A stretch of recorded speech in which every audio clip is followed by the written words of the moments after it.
pozdravljeni, gledate oddajo Klepet ob kavi, čeprav kavo imamo pa res redko na mizi, večkrat vodo pa čaj. Ampak vendarle v naši oddaji Klepet ob kavi se velikokrat oziroma se pogovarjamo redno o tem, kako lahko zvišamo kvaliteto življenja, kaj ti pomembna je tista kvaliteta in kaj lahko naredimo kaj zase. Ponavadi ljudje rečejo, ja, takega luksuza pa ne živim, da bi imel čas se ukvarjati še s sabo, saj pa imam vendarle toliko drugih stvari. In na temo časa in nimam časa sem pisala tudi v knjigi Kako živeti v obilju in bi vam rada tole prebrala. Jaz osebno nisem avtor tega, vas bo pa vsekakor zelo ganilo, neznani avtor je takole zapisal. Če bi radi ugotovili, koliko je vredno leto, vprašajte študenta, ki ni izdelal letnika. Če bi radi ugotovili, koliko je vredno 9 mesecev, vprašajte mater, katere otrok se je rodil mrtev. Če bi radi ugotovili, koliko je vreden 1 mesec, vprašajte žensko, ki je doživela splav. Če bi radi ugotovili, koliko je vredna ura, vprašajte zaljubljenca, ki čakata na snidenje. Če bi radi ugotovili, koliko je vredna minuta, vprašajte koga, ki je zamudil na avtobus, na vlak ali na letalo. Če bi radi ugotovili, koliko je vredna sekunda, vprašajte nekoga, ki je preživel nesrečo. Če bi radi ugotovili, koliko je vredna tisočinka sekunde, vprašajte športnika, ki je osvojil zlato olimpijsko kolajno. Če bi radi ugotovili, koliko je vredna ljubljena oseba, ji recite, naj odide. Čas ne čaka nikogar. Cenite vsak trenutek, ki ga imate in bodite hvaležni. In vsak trenutek je možnost in priložnost za to, da se povsem sprememo in da naredimo nekaj za sebe. Ne jutri, danes. In pri tem mnogim pomaga tudi knjiga Kako živeti v obilju. Knjiga za vse, ki ste že na poti do finančne in osebne osvoboditve ali pa čutite, da je čas, da na to podstopite. Obilje je naše naravno stanje, zato spoznajte, kako prevzeti nadzor nad svojo osebno in finančno svobodo. Knjiga uči živeti obilje, med drugim pa boste v njej izvedeli tudi, zakaj ne živimo v obilju, kakšen je pravi obraz bogastva, kako najti izhod iz strahu in živeti v obilju, je denar dober ali slab, katera je prava motivacija za pridobivanje denarja, katera prepričanja nas omejujejo, da ne živimo v obilju, kaj je največ, kar ti lahko denar ponudi, je to varnost, kako živeti kot milijonar brez milijonov, kako zaživeti življenjsko poslanstvo, kako vedeti, da si na pravi poti do obilja in če je finančno stanje rezultat, kateri vzrok spremeniti, da bi ga bilo več, katere tehnike in metode uporabiti, da bi denar prihajal pogosto in z lahkoto, kaj sporoča rokopis in podpis, kako urediti dom, da privabiš blaginjo v svoje življenje, katere barve, števila prinašajo obilje, česa farmacija in kozmetična industrija ne želista, da izveste. Naročite jo lahko na 02 6200 230 ali v spletni trgovini www.klepetobkavi.si. Vsak dan in vsak trenutek je priložnost, ampak najslabše je, da vse dajete na jutri, na jutri, na jutri, danes je treba začeti in danes nam bo svoje nasvete za srečno in zdravo življenje zaupala Bovnova terapevtka, učiteljica joge, nasploh krasna in izjemna ženska, ki vsako leto zdaj že kar redno preživi 1 mesec v Sibiriji, kjer se povsem sprosti, opazuje in eksperimentira takšne in drugačne stvari. To je Sabina Cimerman. Lepo pozdravljena, dobrodošla. Lepo pozdravljena. Danes bova govorili o tem, kakšni so pa vendarle tvoji nasveti za zdravo in srečno življenje, tvoji osebni, pa pravzaprav tudi tisti, ki jih vidiš pri svojih pacientih, da dejansko najbolje delujejo. Zelo preprosti so, zelo enostavni so in mi velikokrat preveč kompliciramo in nekaj posplošujemo, ne vzamemo si pa tistega časa za najbolj preproste stvari. Prva, najbolj preprosta in najlepša stvar je lepota, ki sploh ne opazimo. Če opazujemo lepoto, jo prenašamo vase in potem lahko tudi tako živimo. Ne pa, da gledamo samo neke grde stvari, kar nas obremenjuje in tega sploh ne gledam več zadnjih par let. Drugače pa poročila, ne? poročila, potem greš na kavico, ti vsi jamrajo, noben ne reče, joj, sem bila v gozdu, sem doživela en čudovit sončni žarek, ki je obsijal bukovo vejo in ta bukova veja je se na deblu odzvala, ne? Mislim, tega več ni, no. Tega več ni, ne. Zdaj pa smo sploh že v tistih časih, ker ljudje že začnejo govoriti, da so prehlajeni, Ja. pa zdaj pa ne bo več toliko sonca, čeprav midve smo še vedno sončni. Ja. Ampak hitro se zaciklaš v vse to, pa vendarle ti dejansko ni treba. In kar je najbolj zanimivo, je to, kaj Dalaj Lama razmišljal, pa človek pa to, da mu je dejansko najbolj zanimivo biti ravno človek, ker najprej da vse svoje zdravje za to, da bi dobil nek denar, za to, da bi nekaj dosegal, potem pa k starost vpraša, kaj je počela mladost, pa bi dejansko dal ves denar, ki ga je prislužil, samo zato, da bi zdravje dobil nazaj. In dejansko lahko začnemo delati za zdravje, za srečo že danes. Tako, že zjutraj, ko vstanemo. Recimo, moj dan poteka tako, da zdaj pač, ker so poletni meseci, potem tudi, ko so zimski meseci, pač vsak letni čas in jesen in poletje in pomlad se razlikujejo med sabo, tudi kar počnem se razlikuje, ampak velikokrat zjutraj, grem na balkon, pozdravim sonce, si vzamem te trenutke za sončne žarke, potem grem, če se le da, naredim enih par asan, takih zelo hitrih, kratkih, ki ne vzamejo veliko časa, ker zdaj, če je zelo hladno, ni glih dobro biti na balkonu, če je poletni čas, je veliko lažje, ali pa pomlad, pa jesen. In potem se zelo velikokrat odpravim kar v gozd. Že zjutraj. Že zjutraj. Ker zjutraj, ko se gozd prebuja, živali se prebujajo, ta energija je zelo čista, še od noči, ki se je prečistila. In nikogar ni tam, kar je bistvenega pomena, so samo drevesa in te živalce, ki so tam, in vsa ta energija, ki jo drevesa dajejo, in energija zemlje, ki je povezana z drevesi in z tem prostorom.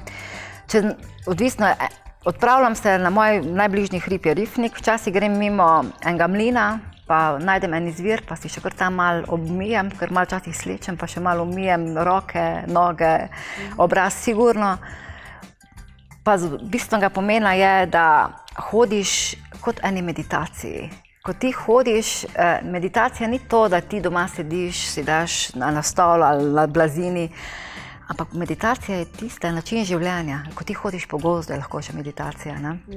Ko poslušaš to ptičje petje, ko se sprehajaš, vonjaš podrast, vonjaš listje, vonjaš tudi jesen, ko je recimo, ko listje pada, ti mahovi, ti lišaji imajo popolnoma drug von, ki ga imajo recimo poleti ali pa pomladi.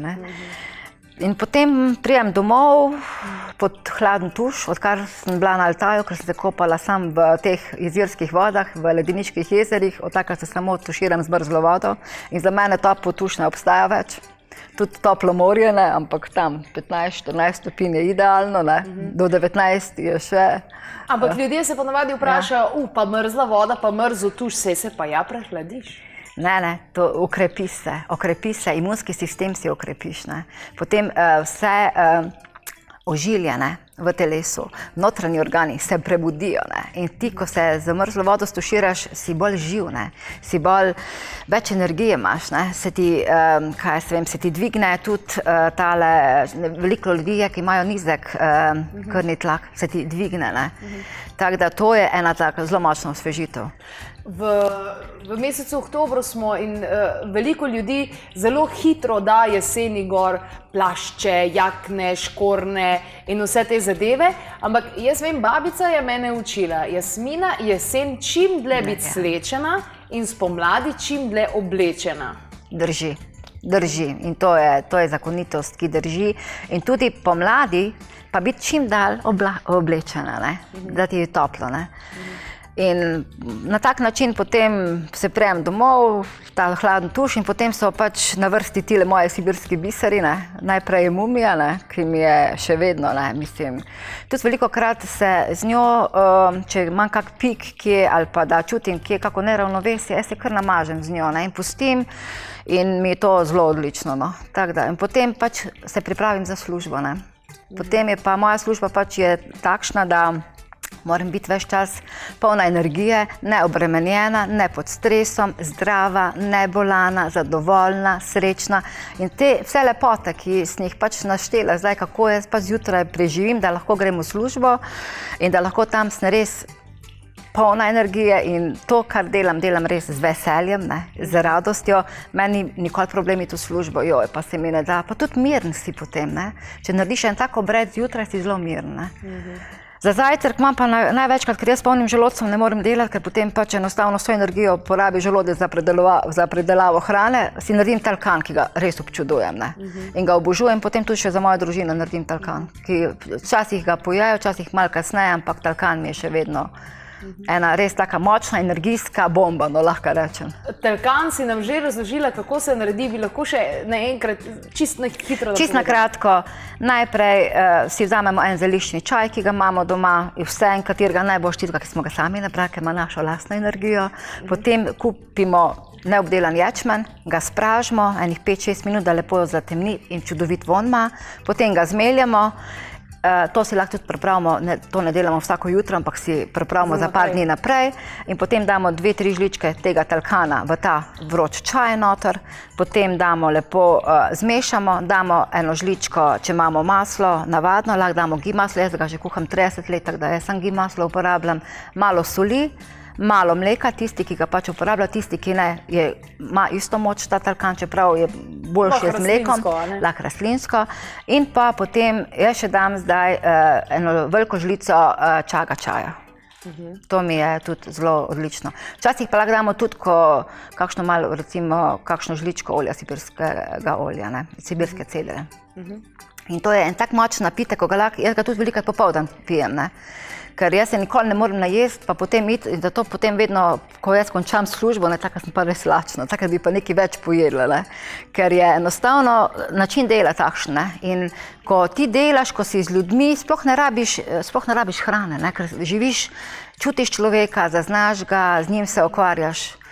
In potem navadno delam dopoldan, delam popoldan in ko pridemo vmes domov za 3-4 urce, obvezno vedno naredim, da se, pozabila sem povedati, jaz se zjutraj tudi v gozdu počešem. Vzamem glavnik, si dam vzadi v gozdu se počešem, v gozdu se počešem, vedno, in potem te lase, ki ostanejo, jih zataknem za kako deblo, ali za kako vejo, včasih pa skopljem malo zemlje, pa jih noter dam pod kak mahno. To tudi zelo velikokrat naredim.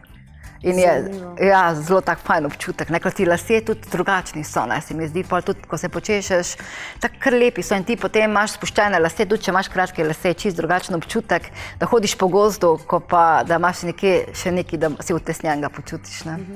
Prav zares to česanje je, res je fino. Tako obred, ne? Ja, obred je, ampak jaz imam že kar, ko pridem domov, ko odprem vrata, ko odložim torbico, imam že kar tam glavnik, ker se takoj dejansko počešem. Da vse te negativne energije, ki si jih prinesla domov tega dne, pač informacije, da grejo dejansko ven, pa vse in tudi zrak. zvečer ugotovim, da slabše spim, če se ne počešem z glavnikom iz sibirske cedre prej. Drži.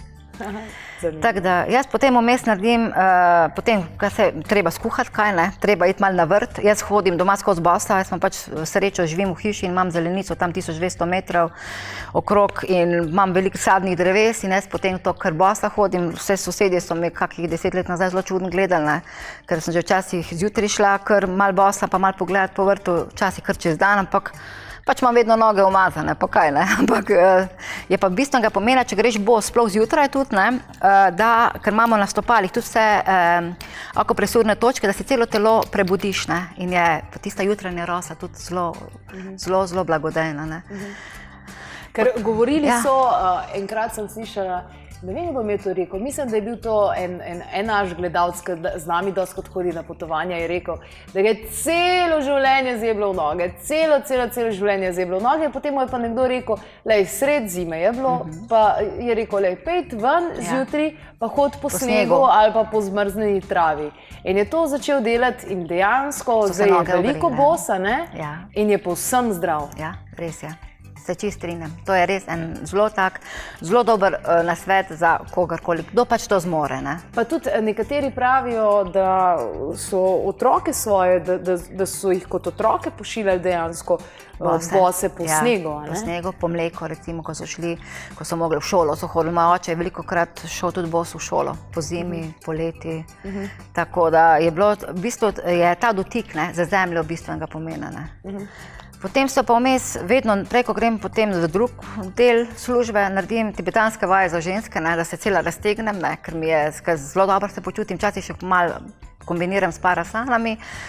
Ja, potem pa je treba spet v službo iti in potem v službi spet, spet tako osvežen, svež prideš. Tako da je bistvenega pomena, ker se že prej ali na vrtu narediš, potem kosilko skuhaš, ga z ljubeznijo skuhaš, ga z zavedanjem kuhaš, kar je bistvenega pomena. To zavedanje sem včasih se ga mogla učiti, zdaj ga pa v bistvu živim. Ker vse, kar počneš, delaš z zavedanjem in ima energijsko moč, tvoje telo in ti in duša in srce je mnogo večje. In potem zvečer prideš domov in zaspiš pred televizijo s čipsom v roki. Ja, sigurno. Pozabila sem še omeniti, da vmes še velikokrat pol tudi dopoldan, včasih vzamem tale elektrokok, ta naš sibirski biser, včasih popoldan, ampak večinoma odvisno, kako se počutim. Včasih tudi ne, če čutim, da ne rabim. In ko prijem domov, je spet obred, Najprej je to, ko si ti rekla, očistiti si lase, počesati se, mislim, to je res, se mi zdi prav osvežite, in potem spet kakšne stvari doma, ko je treba narediti, ker vedno kaj pride neplaniranega, včasih kaj planiranega, ampak pač to narediš, ampak še vedno nekako čutiš, da daš sebe najprej na prvo mesto. Pa ni to, kot sliši se egoistično. Sebično, ne? Pa sebično, ampak res se moraš dati, ker če hočeš, da si naslednji dan spet fit, da to delo, ki ga jaz upravljam in delam, jaz moram ogromno stvari narediti. Jaz recimo tudi zjutraj velikokrat žvrklam po ustih olje, in potem se mi zdi, da očisti vse, in za notranje organe in potem za cel imunski sistem si ukrepiš. Mislim, to je toliko enih takih tehnik. Drugače pa zvečer zelo rada berem. Zelo rada berem in brez čipsa, televizije sploh ne gledam in je nimam, in mi je v bistvu to branje pa spet poslovice od dneva. Zdaj, mislim, velikokrat ni odvisno, kateri letni čas je, so ti sončni zahodi zelo lepi, tudi če je megla ali pa če dežuje. Oktober je pač veliko dežja pa megla, včasih je pa tudi zelo sončno, zelo tako je zdaj recimo, je zelo prijetno, zopet se grem posloviti. Grem spet na svoj balkon, se zahvalim za dan, za vse, kar se je zgodilo, za vsa učenja, ki sem jih jaz dobila od ljudi, ki so prihajali k meni. In potem naredim eno analizo, ali sem vsakmu vse povedala, ali sem vsakmu vse dala, ali sem še kaj pozabila, in časih hitro grem še na mail, napišem, gledajte, tole sem vam pa pozabila, pa tole še dajte, mogoče bi bilo dobro tole za vas, da še naredite. Pa se peda spet človek vzame, kar noče, ali pa nima časa, ali pa bo kdaj drugič vzel, ampak bistvo je, da daš ti informacijo naprej. Pravijo, da 1 ura pred polnočjo sta 2 uri po polnoči in v mojem življenju to povsem drži, zato se zelo trudim, da sem ob 10 v posteli. Kako je pa pri tebi? Tudi jaz, zelo do 10:30 že tisti skrajni čas, ker res ostajam tam 4 pa 15, pol 5, ja, tako enostavno, če hočeš toliko stvari narediti, vse te obrede pri sebi, moraš kar zgodaj ostati. Ampak je vredno? Je vredno. Jaz v bistvu nisem bila bolna že ne vem koliko časa, mislim, sploh ne poznam tega, nekih težav nimam, čeprav grem zelo rada tudi na masaže, Zelo rada grem, ampak zbiram, nisem vedno razpoložena za vsake roke. Predvsem pa poslušaš svoje telo? Vedno, ja. In potem tudi jaz se recimo namažem s temi sibirskimi biseri, jaz se zelo rada mažem z njimi, ker imela sem jih priliko spoznati v naravi. In ko jih spoznaš v naravi, ko živiš z njimi in tudi ta naš vodnik, ko kar mumijo ima v žepu, in on, ko kaj ni bilo, se je namazal, ti je naredil, si ti upopil, isto sama na tak način funkcioniram. No. In tudi recimo živico imam zelo rada, ta von živice mi je zelo krasen. Tudi. In si ga včasih kar pod nos malo namažem. Sploh zdaj v tem času, ko so na pohodu, vse take in drugačne zadeve, malo pod nos živice pa si veliko, tudi pri otrocih. Ja, obvezno. Jaz recimo svoje otročke, ko mi prihajajo k meni, ja mi vedno prsa jim namažem, timus, da jim ukrepim imunski sistem. Timus jim skozi mažem z živico. Potem reče, daj me še malo zmasiri, pa ga še vleče na trebuh, pa mu še hrbet zmasiram z živico. Mislim, res tako, v bistvu živim to življenje, kar delam in kako, tako da mi je... To mi je res način življenja, ampak je res krasen, tako da je vredno. Najlepša hvala. Sabina Cimerman je bila v naši družbi, še kakšna informacija pa na www.klepetobkavi.si. Če pa nimate dostopa do interneta, 02 6200 230.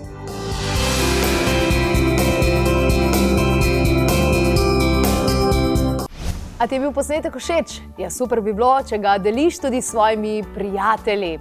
Še kakšna informacija glede novic in vsega ostalega, pa na www.klepetobkavi.si. Naj vam bo svetlepo.